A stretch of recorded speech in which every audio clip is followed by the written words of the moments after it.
Hi there guys, my name is Zach and welcome to my channel. Amongst other things, I'm a reenactor and a jouster, and recently I was at a reenactment called Tewkesbury and I met Alex there. Hello. You might have seen the video. Alex appeared there a little bit, and Alex has his own YouTube channel called Drakkinifel. What is Drakkinifel and what's it about? So it's basically a naval history channel. Goes up to 1950, not further. Mostly kind of back to the late age of sail, although I'll go back further if the documentations or the historians are available. Yeah. But so that's like your main passion. Yes. Yeah? But I didn't realise when I saw your channel first of all that you were also into reenactment. Yeah, I mean, I'm most of my passions are historically based. Okay. It's basically just that naval history was kind of like my first love, and then medieval reenactment came actually a very close second. Yeah. I was actually kind of one of the first things I did when I got my first kind of proper paying job was look around to see how I could learn how to sword fight and shoot arrows and from heavyweight bows and everything. Yeah. So for 3 or 4 years I actually did HEMA up with Dave Rawlings, Boar's Tooth Academy, up in Southwark. But then of course recession and all that happens, and then when I was sort of picking myself back up from all of that in the mid 2010s, I thought, well, I know how to sword fight to a degree, I know how to shoot bows, but it'd be nice to like talk to people about it. So I started looking into reenactment, and by that point I found a reenactment group. Late 14th century, started off with that, and then over time, as I've had the time picked up, going back into HEMA again with Matt Easton, and obviously going to various reenactment events. Yeah. You've been doing 14th century, or that's where you started out? Yeah, late 14th, early 15th, kind of the latter half of the first half of the 100 Years' War. Yeah, so some of the armour that we're going to look at today kind of crosses over into that 15th century, the early 15th century stuff. But you've got different harnesses for different periods, don't you? Yes, yeah. So, as is probably inevitable with anyone who's interested in history, I started doing family ancestry research. Yeah. And it turns out, going up my dad's line, the vast majority of people with my surname in that line of descent have basically been in the military in some way, shape or form. Only one in the Air Force, but a fair number, shockingly enough, in the Navy, and a lot also in the Army, such as it was at various points, which actually made the research much easier to do, because people appearing muster rolls and all sorts of other details that if you're kind of Joe Blogg's farmer, farming in East Anglia, probably never appears on a parish birth record. It allowed me to actually trace back an ancestor of mine who was actually at Agincourt, appears on the Agincourt roll. Were you able to actually work out what armour he was wearing, or is that not quite? No, he's literally just archer. Okay. So that it was interesting to know.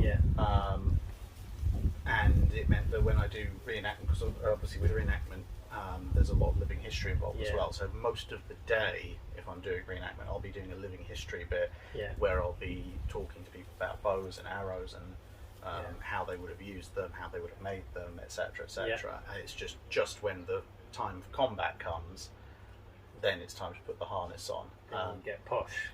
Yes. Then I get posh. So the various times I've got a William Marshall full kit from, which is obviously much earlier. Yes. Basically entirely male apart from the helmet. And then I've got 2 sets of early to mid 14th century kit. So I've got a mixture of splint and plate, which is kind of very mid 14th century, and then I've also got a Hungarian set of armour, which has its own long story behind it. Okay. And then I've also got the 1415 Agincourt English plate, which has kind of partly been adapted for Tewkesbury, and then a few bits and pieces of 15th century kit, late 15th century kit for that I pretty much have got for Tewkesbury. And now I'm working on getting my hands on a full late 15th century kit for next Tewkesbury. Excellent. Harness-wise, the Agincourt kit has donated the leg armour and the arm armour to this harness. Yeah. And how does that differ from late 15th century, or is it kind of similar? So my kit, because it's English, it has the very characteristic English integrated small spaulders. Whereas if you look at almost anyone who's running around in Tewkesbury, fully Tewkesbury latest and greatest kit, they've all got massive pauldrons usually.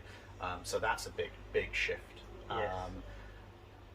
The form of the arm harness otherwise doesn't really seem to have changed all that much. Yeah. Maybe the elbow coots have got slightly more fancy. Yeah.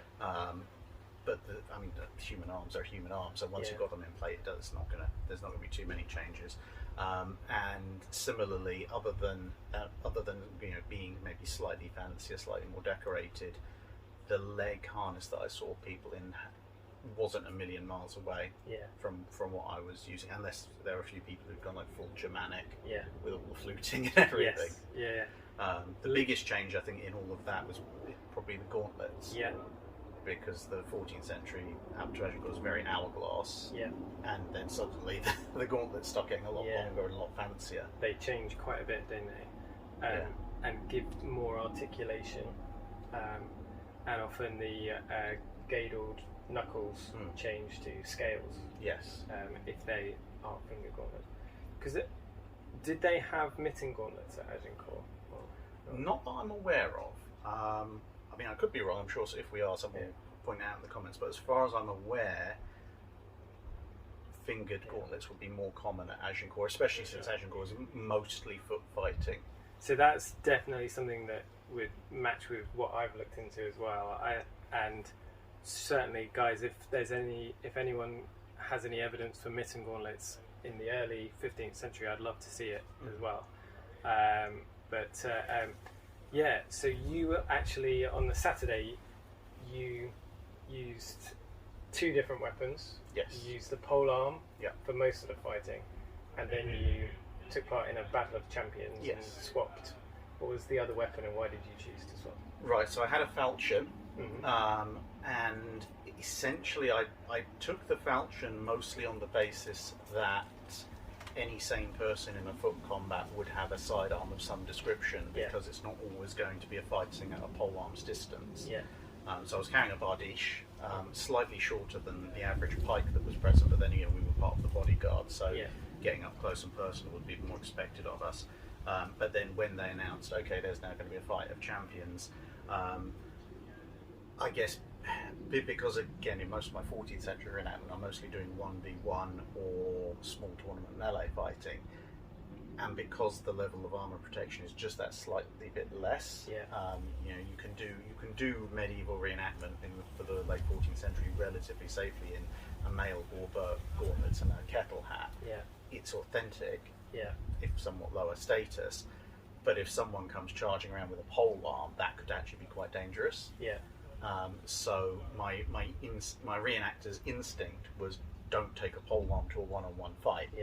That once I actually got out there, I realised that didn't actually seem to be the policy for about half the people who went out for the champions fight. But having done that, the only thing I then had left on me was a falchion. And I was like, well, I guess I'm using the falchion then.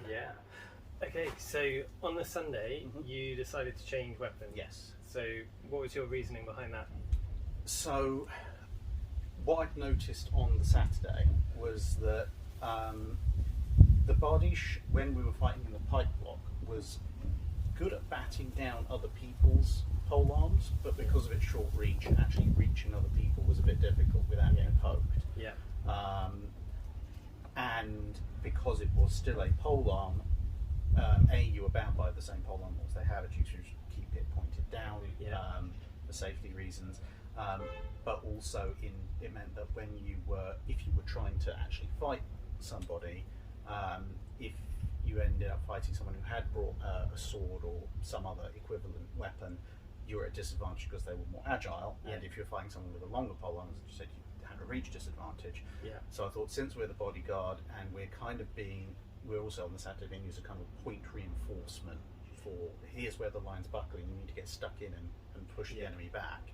I thought, right, I'm gonna change things up.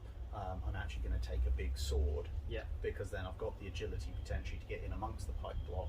And if we end up on the flanks, which as happenstance occurred, we actually did end up fighting a lot on the flanks, where you've got a bit more room to swing. It's actually a much handier weapon. And what I ended up taking was a Hungarian two-handed sabre. Okay, so that's something that wouldn't be seen very much in England. No. But one on a field of several thousand, I guess, is it's kind of possible.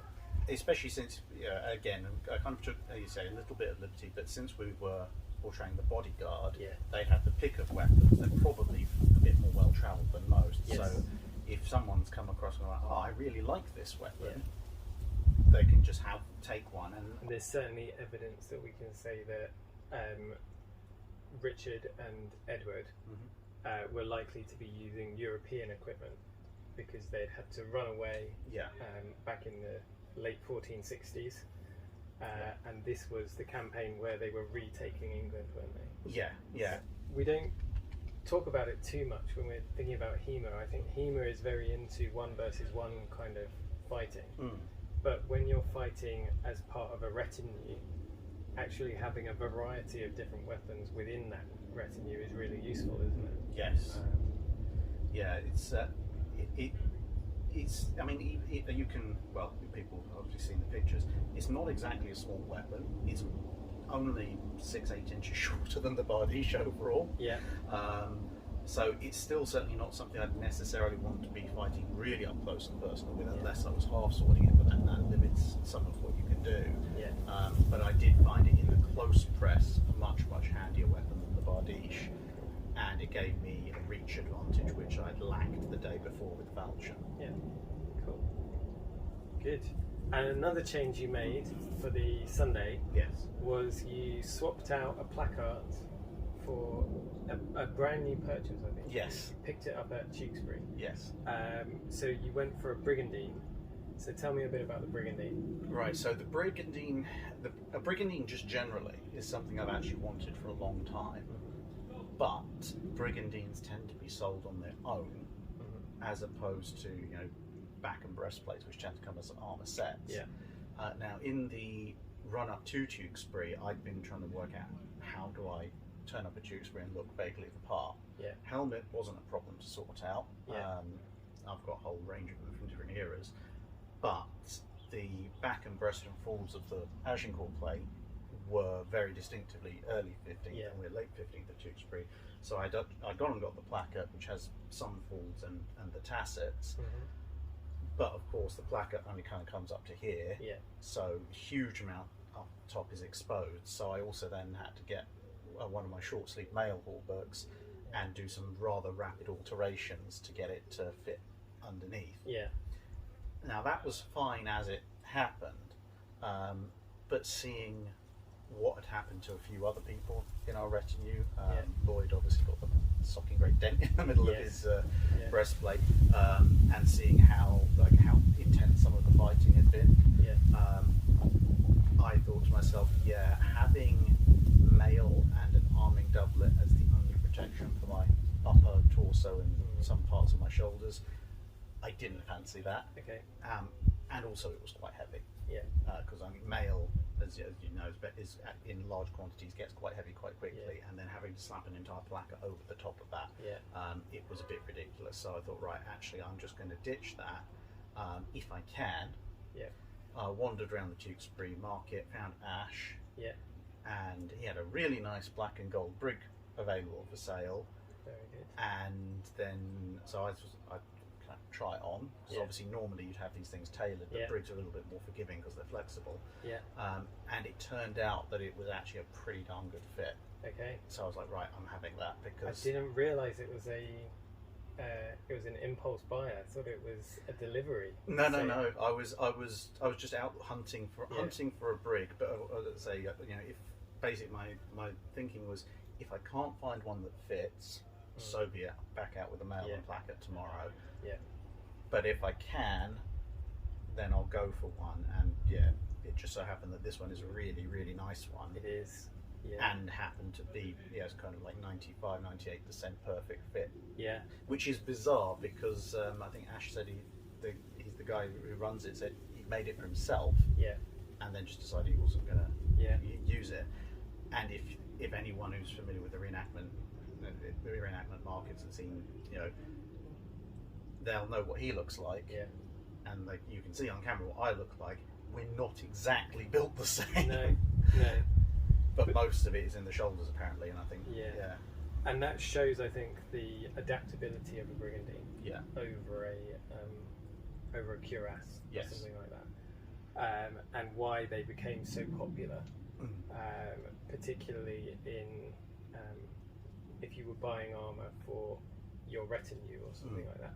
So with you being as part of Richard's bodyguard, it's very possible that wasn't your brigandine, but one that Richard had in his in his stock. They're so useful on campaign and things like that as well, aren't they? Because is your one tinned? I don't know. I'd have to ask. Okay. I know Ash is one of the few people who actually does tin the plates inside, so there's rust protection even in them as well. Well, I mean, given how much we were sweating on that Sunday, I'm 99.9% sure it was, because apart from just mopping it down afterwards, I didn't really do any oiling or anything because I was worried about getting oil on the fabric, and it hasn't rusted. So I'm pretty sure it has been tinned. But I mean, it was also just the flexibility of it. I was able to manoeuvre somewhat easier. I mean, a placket's not exactly the world's most constricting piece of kit. No. But as with any solid breastplate, there is a certain amount of limit to how far forward or back you can go. And with a brig, it's just that little bit more flexible. Great. Good. Let's. Should we put this on you now?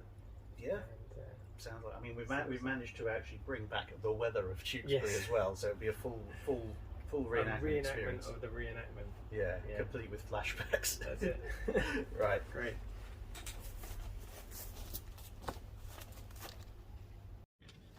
Okay, so here we are. Alex, you're getting flashbacks to Tewkesbury now. Yes. How did this get up? So this is your Sunday get up, plus the buddies. Yeah. How did this kind of feel in that heat? Initially, once we were kitted up, we were kind of in the shade of it, kind of like we are now. And it wasn't too bad, but you could feel your heart rate start to go up a little bit. Then obviously we had to walk to the muster point. That was all through the sun.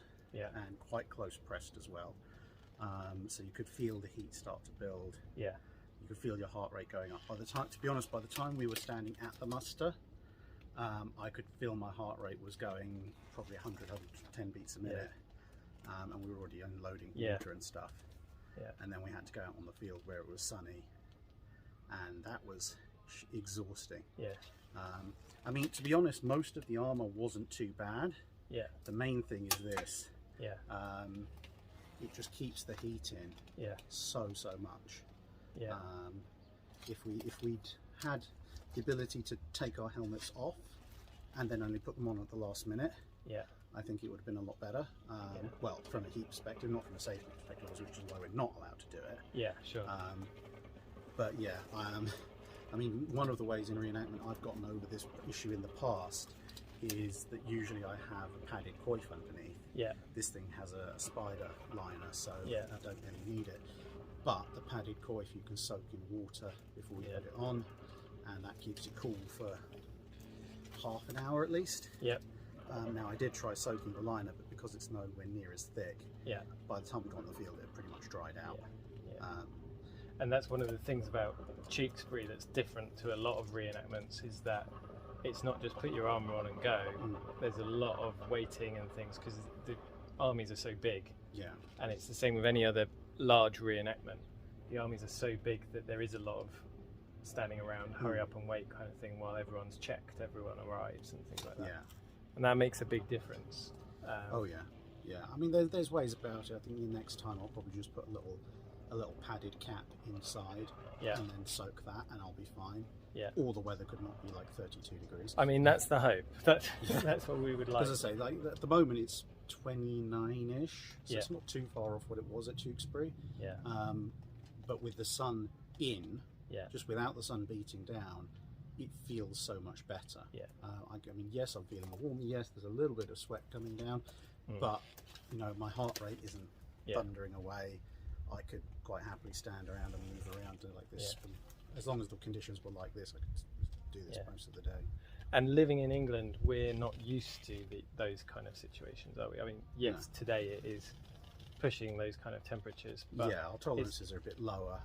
And to be fair, I mean, the other thing is in the period that we're talking about, you've got the little ice age, or just coming out of it.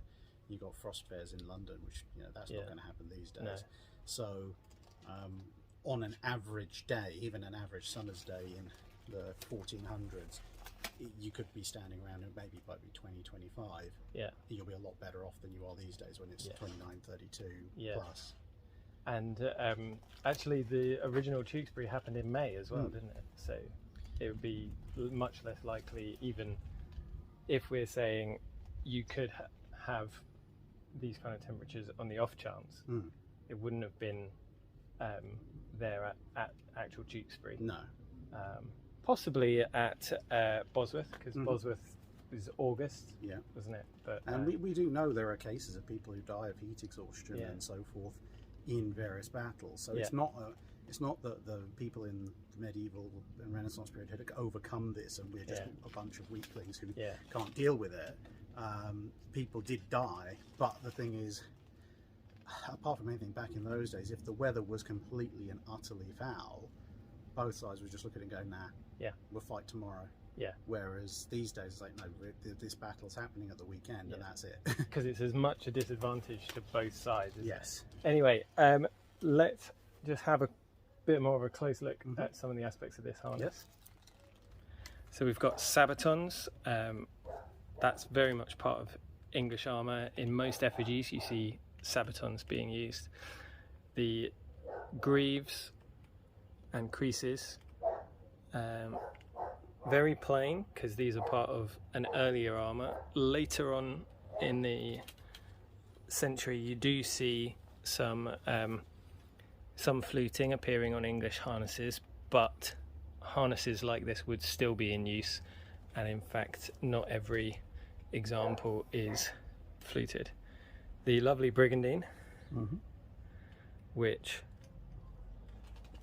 you can see, a brigandine, in case you don't know, is lots of plates inside a fabric outer, and the plates all overlap, so they can all be quite thin, but they give a good protection because they're overlapping each other and they give good movement.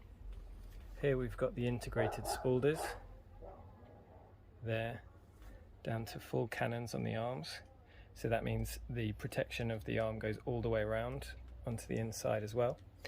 You'd probably be wearing a tailored mail shirt or sleeves underneath this. This articulation on the arms you do see later in the century as well, but you also sometimes see floating articulation. Both of those happen in England. These gauntlets, you would see them in late 15th century, but they're very much an early 15th century thing generally. We do know that old armours were used, and parts of old armours were used, because we know that Henry VIII actually got rid of a lot of them from the Tower of London and had them recycled. And then here we have a sallet. This is very much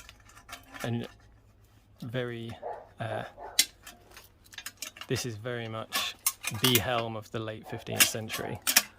Certainly for battlefield use. You can see it stops halfway down the face and could be worn with a bever for throat and mouth protection, but wasn't always. And did you fight with a bever at Tewkesbury? No. No. I had the option to, but both Matt and Lloyd found the bever kind of forced your head up like this. Yeah. Which is okay for protection, but when everyone's weapons are down lower down, you don't really want that. Yeah, and when it's hot, being able to breathe is very important. There we are. Well, Alex, the Cylon, thank you very much for coming and showing this harness. As Alex said, he's got loads of other ones as well. So maybe we'll get a chance to have a look at some of them in the future as well. Yeah, sounds like a plan. Excellent. Thank you very much. Bye.